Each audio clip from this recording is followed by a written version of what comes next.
Hello friends, welcome to home maker life. Radhe Radhe. तो कैसे हैं आप सब लोग? आई होप सब लोग अच्छे से होंगे अपने अपने घरों में। तो बस बैसाख महीना लगने वाला है, 13 तारीख से बैसाख का महीना लग रहा है। तो बैसाख महीने की जो नित्य की सेवा होती है ठाकुर जी की या लड्डू गोपाल जी की, वही आज आपसे शेयर करने आई हूँ। तो बैसाख का जो महीना है भगवान विष्णु को बहुत ही प्रिय होता है, उन्हीं को समर्पित होता है। तो लड्डू गोपाल की सेवा किस तरह से की जाती है तो वही बताऊंगी। सबसे पहले जिस बर्तन में भगवान को स्नान कराना है उसमें इस तरह से स्वास्तिक बना लेंगे, थोड़े से पुष्प डालकर उसमें भगवान को विराज करके उसके बाद लड्डू गोपाल जी को हम स्नान कराएंगे। तो अपने घर पर आप लड्डू गोपाल की या जुगल जोड़ी की या राधा राधा कृष्ण या राम सीता की, विष्णु अवतार के किसी भी भगवान की आप पूजा करते हैं तो बहुत ही शुभ माना जाता है बैसाख के महीने में। तो बस इस तरह से भगवान को बिठाकर और थोड़ा सा ठंडे जल से उनके पहले चरणों को और हाथों को इस तरह से धुलाएंगे। तो जल ठंडा ही लें क्योंकि बैसाख के महीने में गर्मी पड़ने लगती है। इसके बाद चंदन लेंगे, तो चंदन को मैं इस तरह से लकड़ी का चंदन घिस कर लेती हूँ, आप डिब्बी वाला चंदन भी ले सकते हैं। और चंदन में थोड़ा सा कपूर या केसर मिला लें जो कि ठंडक देता है, और उस चंदन से हम भगवान को स्नान कराएंगे। तो पूरे उनके शरीर पर इस तरह से चंदन की पहले हम मालिश करेंगे। तो गर्मियों में ठंडक देता है चंदन। के महीने में चंदन स्नान अवश्य कराइए भगवान को। बहुत जल्दी भगवान विष्णु इस चंदन स्नान से प्रसन्न हो जाते हैं और उनको ठंडक मिलती है। इस तरह से चरणों में भी उनके चंदन लगाइए, हाथों में, मस्तक पर, सब जगह अच्छे से चंदन से उनको स्नान कराइए। इसके बाद ठंडे जल से उनको स्नान कराएंगे। ध्यान रखिए कि जल हमेशा ठंडा होना चाहिए और खाली जल से स्नान नहीं कराया जाता है। कभी कुछ ना कुछ जल में अवश्य डाल लें, थोड़ी सी रोली या हल्दी इस तरह से डालकर, और धीरे धीरे भगवान, क्योंकि ये बाल स्वरूप होते हैं लड्डू गोपाल, तो जैसे हम अपने बच्चों को स्नान कराते हैं उसी भाव से इस तरह से उनको स्नान कराएं। और अच्छे से उनको स्नान कराने के बाद बहुत सॉफ्ट कॉटन का कपड़ा ले लें या मलमल का कपड़ा ले लें, इस तरह से उनको अच्छे से पोंछें। इस तरह से हर महीने में भगवान विष्णु की सेवा अलग अलग की जाती है। तो ये जो बैसाख का महीना होता है इसमें चंदन सेवा भगवान को की जाती है। तो चंदन का इत्र उनको लगाएं, इत्र की भी अच्छे से मालिश करें उनको, क्योंकि बच्चे हैं दिन भर खेलते हैं, जैसे अपन हम करते हैं ना, वो अच्छे से मालिश करते हैं, उसी भाव से भगवान को भी चंदन की मालिश दें अच्छे से। इस तरह से तलवों में उनको लगाएं ताकि ठंडक दे, चंदन ठंडक देता है। इस तरह से यहाँ मैंने भगवान को चंदन से स्नान करा के इत्र की मालिश कर दी। इसके बाद इनको तिलक करूँगी। तो सबसे पहले इनकी छाती पर टीका लगाएंगे और कान के पीछे, ताकि इनको नज़र ना लगे। हम जब श्रृंगार करते हैं तो कभी कभी हमारी ही नज़र लग जाती है। तो इस तरह से इनको टीका लगा के और इस तरह से लंगोटी या जो भी आप वस्त्र पहनाते हैं वो इनको पहना देंगे और इनको करेंगे हम तैयार। जैसे हम अपने बाल रूप को करते हैं उसी भाव बस वही रखिए, मेन है भाव। और जितना हो सके चंदन, अगर घिसने वाला नहीं है तो कभी कभी मैं भी करती हूँ, डिब्बी वाला चंदन भी ले लेती हूँ, जैसा समय होता है। और अपनी अपनी देखिए व्यवस्था होती है, मेन होता है पूजा में भाव। आप किस भावना से भगवान की सेवा कर रहे हैं, भगवान तो भाव के भूखे होते हैं।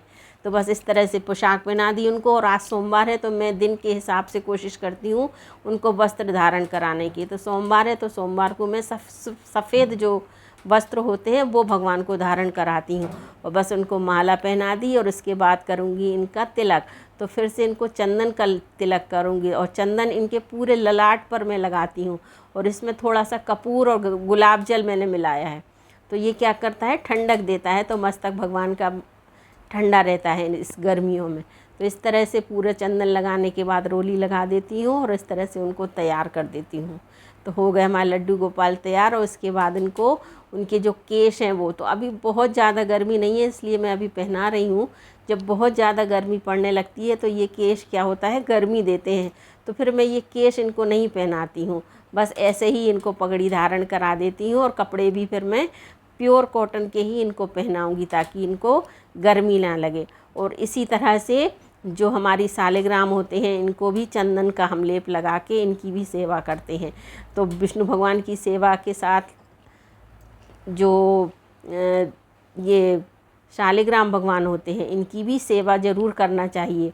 और इसके बाद सब भगवान जी का हम तिलक करेंगे इस तरह से चंदन से। शिव जी को भी चंदन बहुत ठंडक देता है तो उनको भी चंदन लगाएंगे।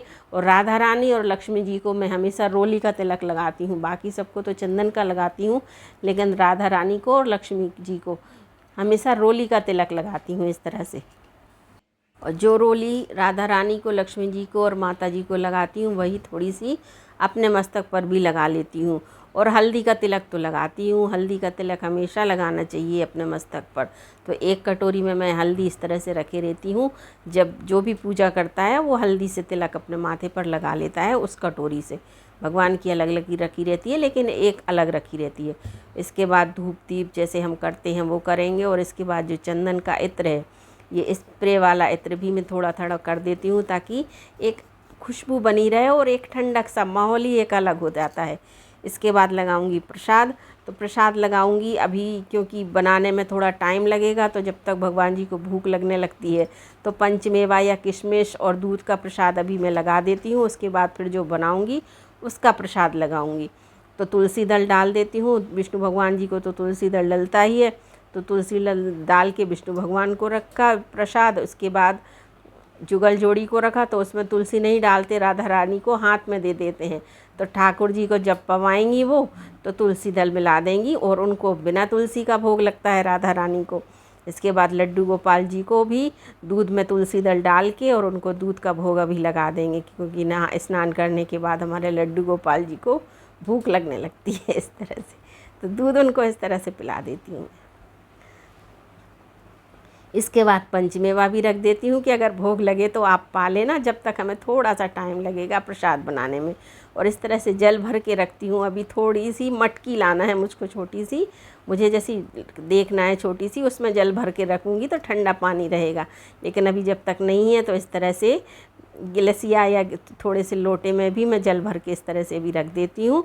और बस उसके बाद आरती करूँगी। तो आरती में कपूर ज़रूर जलाएं, जब भी पूजा करें आरती करें तो कपूर थोड़ा सा ही जलाएं, लेकिन कपूर की आरती ज़रूर करें। तो इस तरह से महीने के हिसाब से भगवान की सेवा करें तो पूरे महीने का जो पुण्य होता है आपको मिलेगा। और ये छोटी छोटी चीज़ों के जो उपाय होते हैं, जैसे गाय को जल अवश्य पिलाएं, दरवाजे में ऐसी कोई व्यवस्था करके रखें कि गाय माता जब निकलें तो जल पिएं। छत पर भी थोड़ा किसी सा कोरे में पानी रखें ताकि पक्षी पिएं। दाना रखें उनके लिए, क्योंकि बहुत तेज़ गर्मी पड़ती है आजकल। तो बस इस तरह से ये कुछ छोटे छोटे उपाय होते हैं जिनको करके हम बहुत अच्छा लाभ उठा सकते हैं। राधे राधे।